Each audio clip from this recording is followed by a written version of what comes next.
This is In the Middle with Josh and Sarah Siders. We get it. You're probably going through something that's asking you to dig deep, think differently, and hold on against the odds. So these are our thoughts about starting new things, shutting some things down, and being with you, right there in the middle. Hi, welcome to In the Middle for all of us who haven't arrived yet. I'm Josh. And I'm Sarah. Welcome back.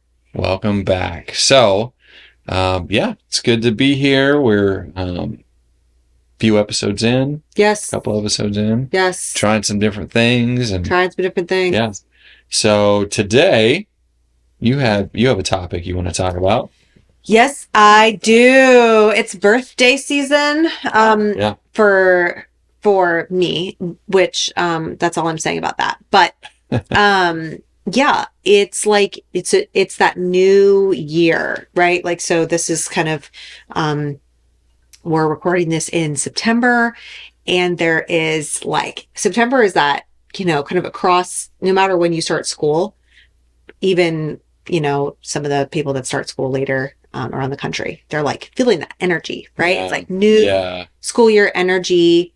There's this interesting kind of the possibility of things the schedule shifts. You're not dealing with summer camp or summer schedules. Right. There's a little bit more routine and routine, but then there's also all these things that start, and it's just a major shift. It's ending summer. Yeah. And so it's a lot of starting, and I've started to notice people talking this year about it being a new year. They're like, oh yeah, September is my actual new year. There was a Instagram influencer named Jen Latch, and she was like, yeah, September's my real new year. And I was like, September is my other new year. And part of it is because, my birthday's in the fall, and I have this sense of on my birthday, I call it my personal new year. It's an opportunity for me to take hold of the change that comes with that, and evaluate what has happened over the last year, and give myself, so maybe some fresh goals, or just I love hey, lessons learned, or milestones achieved. Just a reflection. I really love that. That's such a great ritual for me. And I do that on my birthday, or around my birthday, and at the actual new year in January. And so I take as many opportunities as I can. But I think that September really has that energy. And it has the almost opposite energy that's coming full force to be under another direction, which is a sense of endings, a strength of the beginnings in September, forces the strength of the endings, the sense of endings, the ending of summer, the end of that last school year for your kids. A lot of, my friends have in this year and last year, moving their kids away to college. Right. Oh my God. Right. That's a major ending of their child being home with you, and they may never live with you again. Mm-hmm. Whoa, that is intense. And so I've just noticed myself feeling this year, especially, which has been really interesting, this very strong sense of new momentum, change is possible, shift, and a lot of grief, hearing it from other people, kind of just feeling it in the air, feeling it in myself, feeling oh my goodness, our kids are, last year of elementary, last year of middle school. And that when they start and go to school, it's this awakening. Oh. So anyway, I just wanted to think through that, this time of year, what's up with that? I'm curious if you noticed it, what part of that you've noticed. No, I hadn't really thought about it from your perspective about your birthday, the kids in school again, being a new beginning. But I know, being in Manhattan for so long, you feel the energy of the town. Totally. Football starts. Yep. NFL and college, so there's a lot of excitement because our teams are good. Both good again for a while at the same time. So there's a lot of buzz around that. And then you get, solid, 3 months of end of year stuff too. So you're in the season of winding some things down. Yeah. And starting other things up. And obviously we're doing that. We've got totally businesses and ideas that we're spinning up, and that's exciting. But in the midst of that, there's also loss to process. There's a grief, because it's like you can't do anything you want. You can't do everything you want. Right. You can do some things extremely well. Yeah. And so I think part of maturing is knowing that, I may never get to do that. And I need to sit with that. I need to process that. Yep. You mentioned our kids. It's exciting to have them back. Our routine is new again for the fall. They're the oldest at their school, the oldest grades. But like you're mentioning, the loss is preparing for, they're going to be middle school, high school next year. And so yeah, I think that's really interesting to sit with and process. Yeah. I don't know, a few years ago, I realized that the Hebrew New Year is in September. Oh, wow. Yeah. Isn't it like, so Yom Kippur and Rosh Hashanah? I honestly do not. I don't know. For some reason, that's me. Remember and follow those as closely, but that is an additional. I think it's because it's around my birthday, and sometimes one of those holidays is on my birthday. And I like, especially with like ancient cultures, and obviously with the like Judeo-Christian tradition, a lot of Christianity has like attempted to build on some of the pillars of Judaism. And so I've always found like understanding the Hebrew meanings of things, or like Hebrew timelines.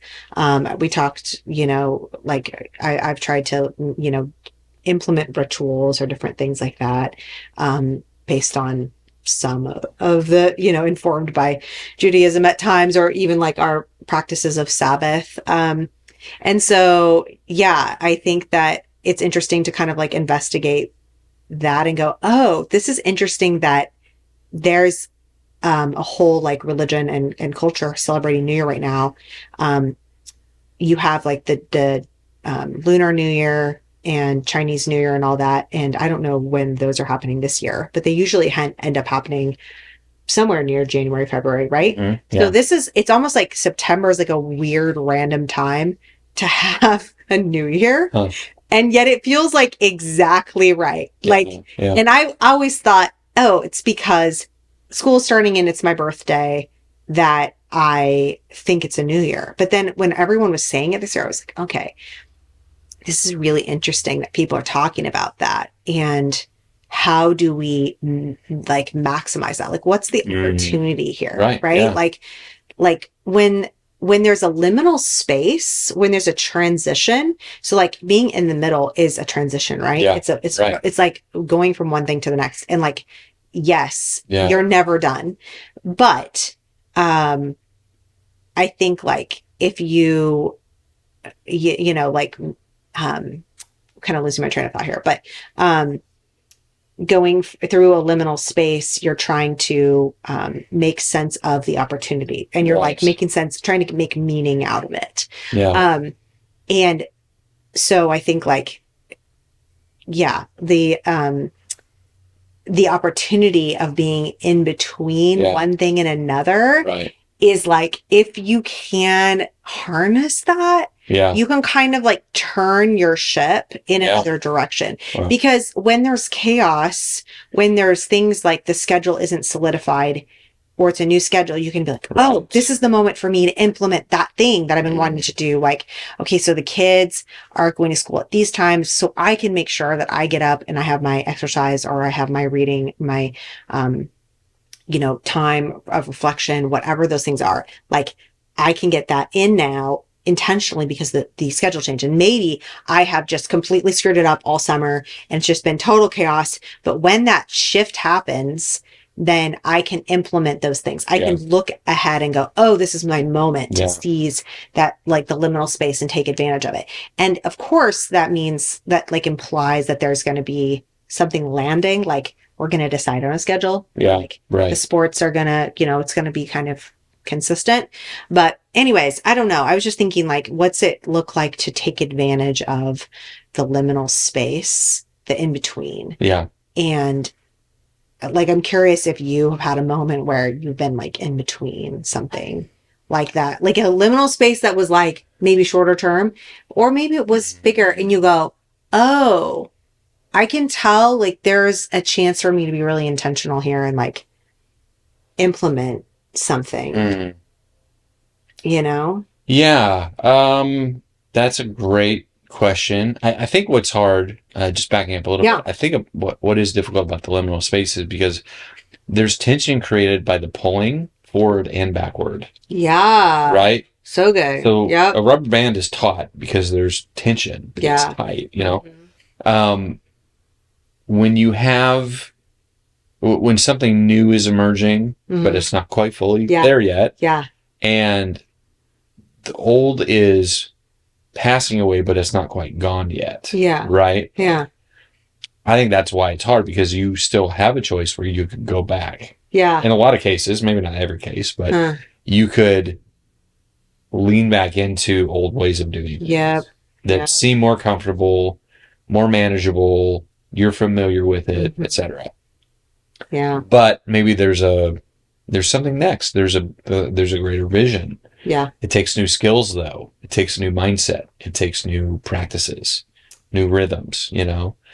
I would say right now I'm in the midst of that liminal space. You know, we are part of this integrated group through family teams, and it's been a good refresh on practices like Sabbath. Yeah. But we're not fully there yet. Like we haven't fully arrived in the new rhythms and the new mindsets and the newness of it. Yeah. And so it would be easy to kind of just slide back into what's normal and comfortable. Yeah. I don't think we'll do that. I hope we don't do that, but I think it'll take some like built into the new rhythms. It'll take some intentional refreshing. Yeah. To go, where are we? You know, look how far we've come, and like, you know, our budget. And that's a good example of like our meal planning. Yeah. We've got the idea to, you know, we want to set aside a budget for food. We need to lower it, you know? Yeah.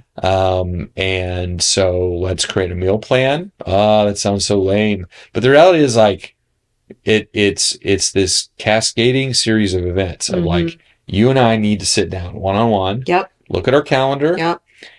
Look at the evenings. Hopefully we have, you know, we're doing more meals here at home, more meals, more dinners together. Yeah. You know, Shabbat, Friday night, Yeah. consistently. So that impacts the food budget actually in a positive way. Yeah. We're not eating out, or we're not overspending. But the reality is, so we have our calendar, we have our meal planning, and we just eat our favorite foods. Yep. You know, and we do a meal capsule. So it's usually the same thing week after week, but it's our favorite. So it's like, this is great. Yep. You know, we have nights where, okay, we're all here together and I'm able to smoke meat. Yeah. You know, have it to eat off of. And so last week we had a $50 food bill. Well, yeah. It was a little bit more because we bought dog food, but we bought our Aldi order was $54. Yeah. And it was like, this is crazy. This is a fraction of a fraction that we're used to spending per month. Because it's like when you don't plan, then it's like, oh, can you go to the store and get like these 3 things? Exactly. And you buy 10 more things on top of that. So yeah, it's this series of things that rely on each other, but it's the intentionality of like, this feels really good. Yeah. Like, yeah. And so I think it's right now is building new habits. You know, looking at those things consistently, considering our budget, considering our time, how we want to spend time. Do we really want to be gone that many evenings, or can we shift meetings? Oh my gosh. We're here, you know, together and hanging out and, you know, fixing things in the house. And so it's been very, not just productive, but rewarding. Yeah. And we took advantage of like, so kind of coming out of that retreat in August and going, okay, this is like the perfect time for this, because you are like, you can tell here's this new school year, the disruption is coming. Yeah. And so I can either just be disrupted and that's it, or I can go, I'm being disrupted and it's for my like benefit if I can harness it. And so that's been like a big thing I've just been thinking about much. It's good. Well, here's what I'll say too, since we're speaking to grief, right? Yeah. There is, what we tend to do is think it's all good or all bad.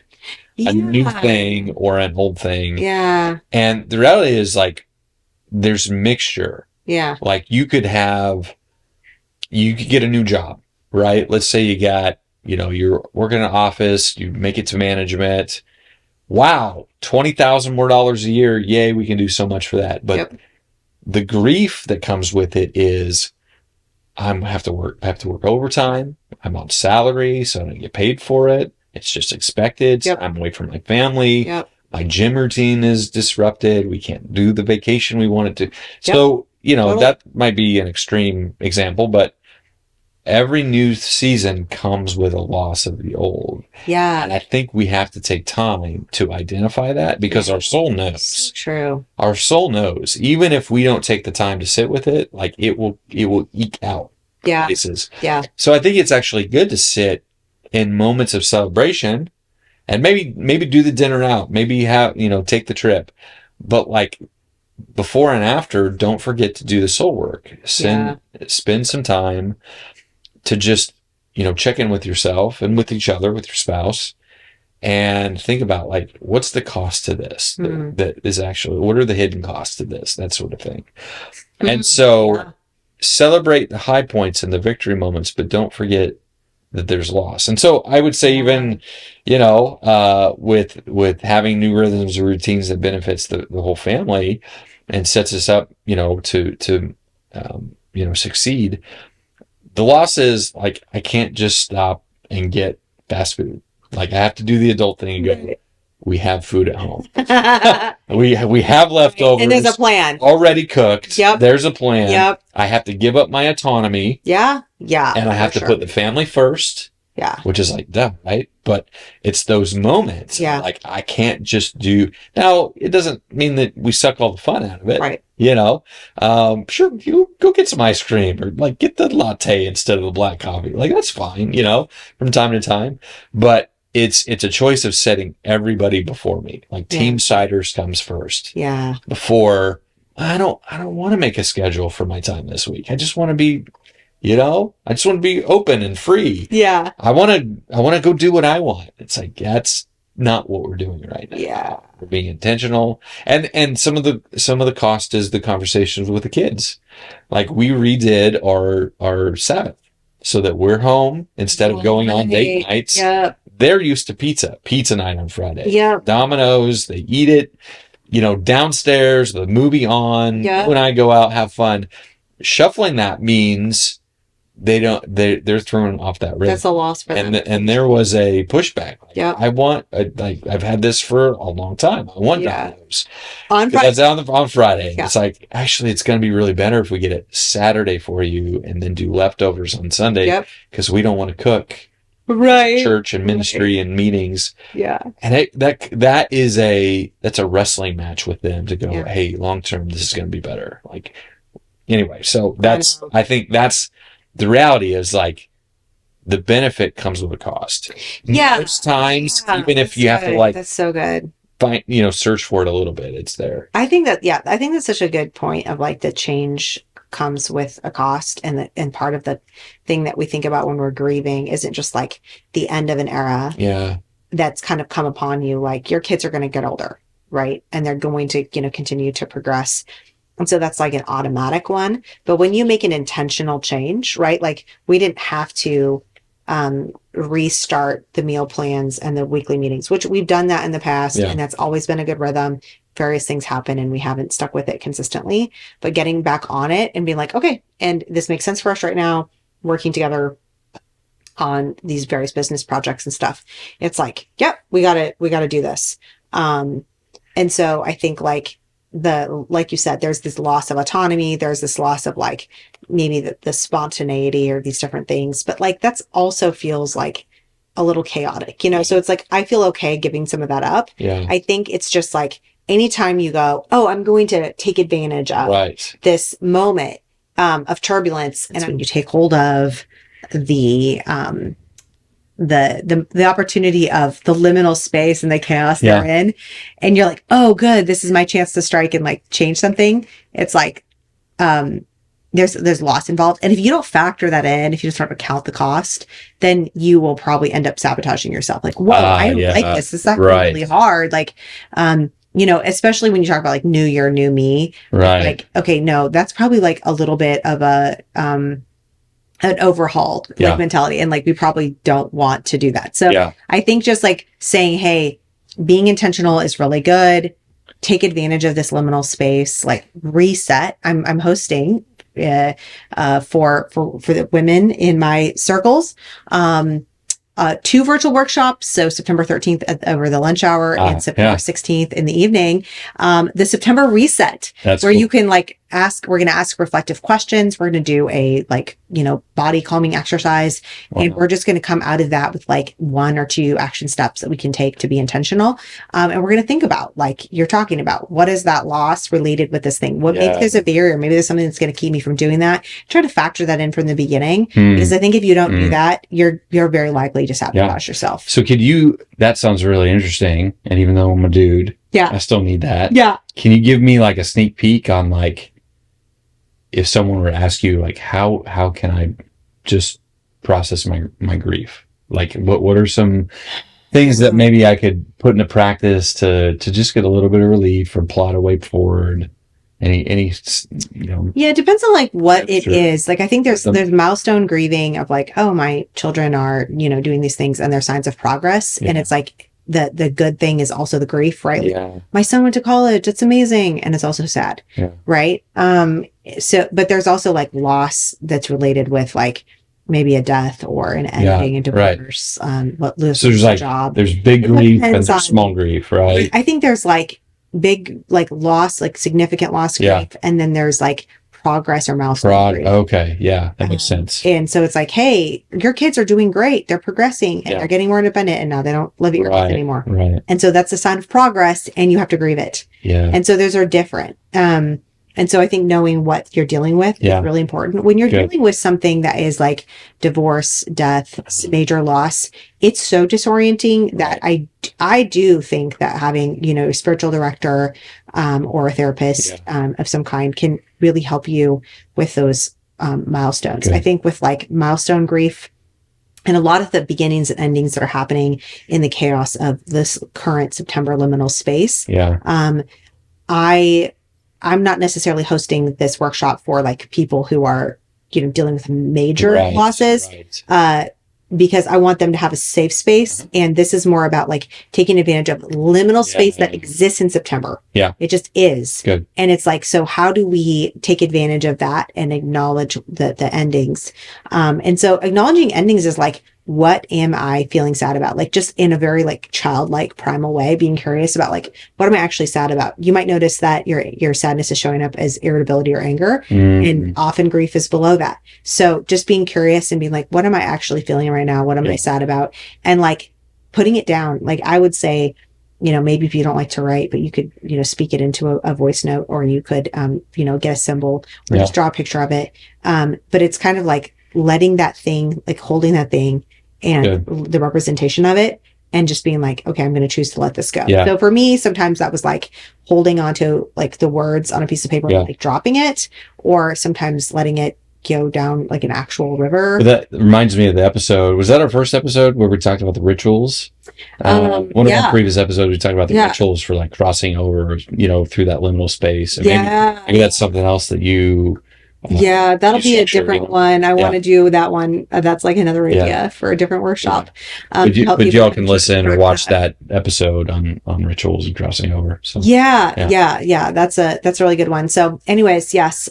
So September reset is about taking advantage of the natural beginnings and endings, and just to be intentional. We'll drop that link like in the show notes or in the comments there. So absolutely. So real quick, what are you reading, watching, or listening to? Yeah, I am listening. It's like a lot of podcasts on startups, entrepreneurship. There's a friend of mine I basically made acquaintance with named Spencer Robbins. He's on a couple of different podcasts. Cool.